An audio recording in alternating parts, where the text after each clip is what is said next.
On continue la dernière partie de la présentation de mes Lego. Alors on commence par Notre-Dame de Paris. Bon, ça c'est un set qui m'a été offert par des amis, donc j'étais très content de le recevoir. Assez long à monter, mais vraiment très heureux du résultat. C'est agréable, et puis on peut voir l'intérieur aussi, avec tout ce qui a été construit, les petites miniatures, le sol, donc on peut voir tous les détails qui ont pu être faits, les mosaïques, ce genre de choses. C'est vraiment un très beau set, très beau rendu. Alors, on est sur l'étage de Paris, avec le dernier qui est sorti, avec notamment Notre-Dame encore, l'Arc de Triomphe, la Tour Eiffel qui ressort, et enfin la Skyline, avec l'Arc de Triomphe encore, la Tour Eiffel, le petit espace avec le Louvre, la Tour Montparnasse. On arrive ici, on avait vu la NES sur la dernière vidéo, ici on voit la télé qui va avec, et c'est plutôt sympa, parce qu'on peut faire avancer Mario.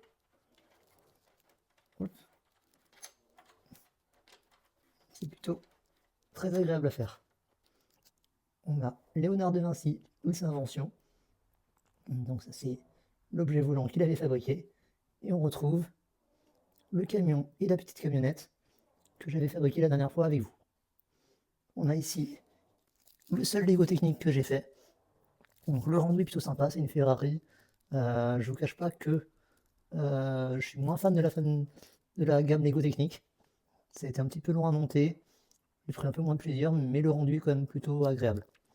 Là, bon, c'est pas de la marque Lego, mais bon, c'est mon cœur de supporter René qui m'a fait acheter ça. Et enfin, le petit perroquet Guinness